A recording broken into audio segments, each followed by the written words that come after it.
안녕하세요. 제약업계에 정말 풀기 어려운 미스터리가 하나 있어요. 뭐냐면 법 때문에 절대 들여다볼 수가 없는데 꼭 측정해야만 하는 데이터가 있다는 거죠. 자, 오늘 이 약국 데이터의 사각지대라는 흥미로운 퍼즐 저랑 같이 한번 풀어보시죠. 바로 이거죠. 볼 수 없는 걸 어떻게 측정할까? 모든 건 이 질문에서 시작돼요.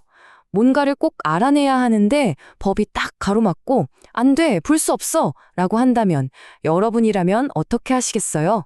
진짜 미스터리 소설 첫 장면 같죠? 와, 이거 엄청 복잡하게 들리잖아요? 근데 사실 해결책은 생각보다 되게 간단해요. 우리 동네 수도요금 내는 거랑 똑같거든요. 바로 수도 계량기 비유. 이것만 딱 기억하시면 오늘 제가 설명드릴 내용 정말 쉽게 이해하실 수 있을 겁니다. 자, 그럼 문제의 핵심으로 한번 들어가 볼게요. 이게 왜 어렵냐? 바로 데이터 프라이버시의 벽 때문입니다. 아주 강력한 개인정보보호법이 있어서 약국이 어떤 환자한테 무슨 약을 얼마나 팔았는지 이른바 아웃바운드 데이터라고 하는 걸 절대 볼 수가 없어요. 그냥 완벽한 블랙박스, 깜깜한 상자 속이라고 보시면 돼요. 오케이, 문제가 뭔지는 이제 확실히 알았어요. 그쵸? 깜깜한 블랙박스. 그럼 이제 이걸 어떻게 열어야 할까요? 여기에 정말 기발한 아이디어가 하나 필요합니다. 미스터리를 푸는 아주 중요한 첫 번째 단서가 되는 가정이 하나 있거든요. 바로 이겁니다. 들어온 건 결국 나간다. 즉, 입고가 곧 소비다. 라는 거죠. 생각해보면 당연해요. 약국이 도매상에서 약을 잔뜩 들여왔다면 그건 뭐 언젠가는 환자들한테 다 팔린다는 거잖아요. 물론 하루 이틀은 안 맞겠지만 좀 길게 보면 거의 비슷해질 거다. 이렇게 가정하는 겁니다. 이게 바로 우리 수사의 첫 번째 핵심 단서예요. 자, 여기서 용어 정리를 한번 하고 갈게요. 두 가지 데이터가 있어요. 우리가 볼 수 있는 거, 그리고 볼 수 없는 거. 볼 수 있는 건 인바운드 데이터. 이건 도매상이 약국에 약을 얼마나 줬는지에 대한 기록이에요. 이건 볼 수 있어요. 반면에 우리가 절대 볼 수 없는 거, 바로 아웃바운드 데이터.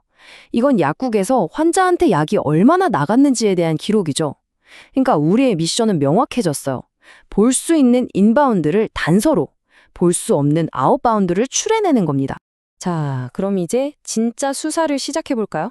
첫 번째 단계는 우리가 가진 유일한 단서, 바로 이 인바운드 데이터를 정리하는 겁니다.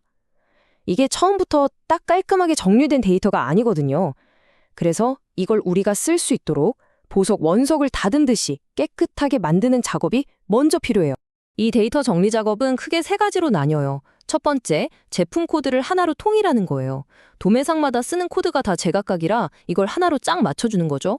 두 번째, 아까 말했던 들어온 건 나간다는 가정을 적용하는 건데 기간을 한 3개월 정도로 잡아요. 그래야 현실적이거든요. 그리고 마지막 세 번째, 이게 중요한데 허수 데이터를 걸러내는 겁니다. 그러니까 실제 판매랑 상관없이 그냥 반품하려고 들어왔거나 하는 그런 이상한 데이터들을 싹 없애서 분석의 정확도를 확 높이는 거죠. 자, 이제 데이터가 깨끗해졌어요. 이걸로 끝일까요? 아니죠. 이제부터가 진짜입니다. 더 현실적인 추정치를 만들어내야 하거든요. 그러려면 이제 뭘 해야 하냐? 약국마다 처한 상황이 다르다는 맥락을 더해줘야 합니다. 바로 가중치를 주는 거죠. 이 부분이 정말 재밌어요. 생각해보세요. 세상 모든 약국이 다 똑같이 약을 팔진 않잖아요. 그쵸? 어떤 약국은 더 잘 팔고 어떤 약국은 덜 팔고 이걸 보정해주는 게 바로 가중치라는 개념입니다. 자, 아까 그 수도 계량기 비유 다시 한번 소환해볼까요? 우리 집이 물을 많이 쓰는지 적게 쓰는지는 우리 집 계량기만 봐서는 몰라요. 옆집은 얼마나 쓰는지, 앞집은 얼마나 쓰는지, 동네 평균은 어떤지 이런 걸 비교해 봐야 아, 우리 집이 평균보다 많이 쓰는구나 알 수 있잖아요. 그거랑 똑같은 원리입니다. 그럼 이 가중치는 어떻게 계산하냐? 크게 세 가지를 봅니다. 첫째, 그 약국의 시장 점유율. 예를 들어 어떤 병원 앞에 약국이 3개 있으면 그중에서 이 약국이 처방전을 얼마나 많이 가져가는지를 보는 거죠. 둘째, 다른 보통 약국들이랑 비교하는 거예요. 그래서 이 약국은 왜 이렇게 약을 많이 사지? 같은 이상한 패턴을 찾아내는 거죠. 뭔가 이유가 있겠죠. 마지막으로 약값이 오를 것 같으니까 미리 사재기하는 경우 있잖아요. 그런 전략적인 구매까지 다 계산해서 실제 판매량과 최대한 가깝게 보정해 주는 겁니다. 자, 데이터도 깨끗하게 만들었고 가중치로 맥락까지 더했어요. 이제 마지막 퍼즐 조각만 남았습니다. 바로 이 모든 걸 가능하게 만드는 법적인 문제를 완벽하게 피해가는 최첨단 기술 AI 솔루션이 등장할 차례입니다. 그 주인공의 이름은 바로 컨텍스트간이라는 AI 모델입니다. 이게 뭐라냐면요. 우리가 지금까지 정리한 데이터를 싹 학습해서 진짜랑 똑같은 가짜 처방전 데이터를 만들어내요. 근데 이게 그냥 만드는 게 아니라 AI 둘이서 경쟁을 붙이는 방식이에요. 한 명은 계속해서 더 진짜 같은 가짜를 만들려고 하고 다른 한 명은 이거 가짜네? 하고 계속 찾아내는 거죠. 이 싸움을 계속하다 보면 나중에는 감별사 AI조차 속을 만큼 완벽한 가짜 데이터가 만들어지는 거예요. 여기서 핵심은 뭐냐? 진짜처럼 보이지만 실제 환자 정보는 단 하나도 들어있지 않은 완벽하게 안전한 가상 데이터라는 겁니다. 그러니까 이 AI의 작동 방식을 아주 심플하게 보면 이래요. 우리가 깨끗하게 정리하고 가중치까지 매긴 데이터를 입력값으로 넣어줘요. 그럼 이 컨텍스트 겐이라는 블랙박스가 막 마법처럼 일을 하죠. 그리고 출력값으로 뭘 뱉어내느냐? 바로 진짜보다 더 진짜 같은 하지만 완벽하게 안전한 가상 처방 데이터를 딱 내놓는 겁니다. 간단하죠? 자, 드디어 모든 준비가 끝났습니다. 모든 조각이 다 맞춰졌어요. 그럼 이 모든 복잡한 과정을 거쳐서 우리가 얻어낸 최종 결과, 이 흡수율이라는 걸 어떻게 활용하는지, 그리고 이게 현장에서 왜 그렇게 중요한지 한번 알아보겠습니다. 네, 최종 공식은 바로 이겁니다. 보세요. 우리가 그동안 했던 모든 작업들이 이 간단한 공식 하나에 다 녹아들어가 있어요. 약국이 들여온 약의 양, 즉 입고량에다가 우리가 힘들게 계산했던 그 약국만의 가중치를 곱해줘요. 그리고 이 값을 병원에서 나온 전체 처방량으로 나눠주는 겁니다.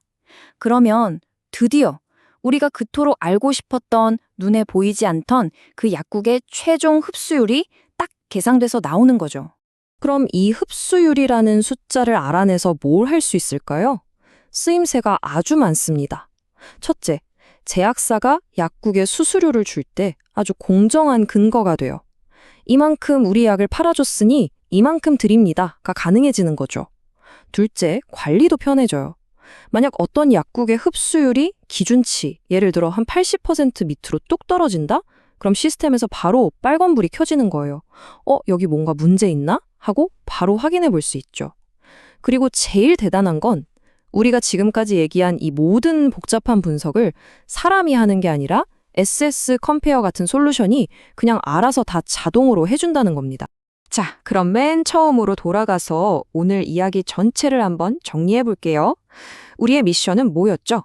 수도 계량기를 직접 보지 않고도 그 집이 물을 얼마나 썼는지 알아내는 거였죠. 그래서 어떻게 했나요?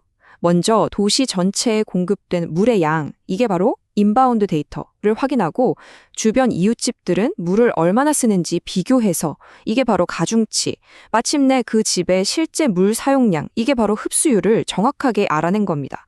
직접 들여다보지 않고도 핵심을 파악한 거죠. 정말 기가 막힌 방법 아닌가요? 오늘 우리는 이 약국 데이터라는 사례를 통해서 보이지 않는 것을 데이터로 측정하는 정말 창의적인 접근법을 살펴봤어요. 그럼 마지막으로 질문 하나 드릴게요. 이런 비슷한 사고방식으로 우리가 밝혀낼 수 있는 또 다른 숨겨진 비즈니스 지표는 뭐가 있을까요? 어쩌면 여러분이 하고 있는 일에도 이런 식으로 들여다볼 수 있는 블랙박스가 숨어 있을지 모릅니다. 한 번쯤 생각해 보는 것도 재미있을 것 같네요.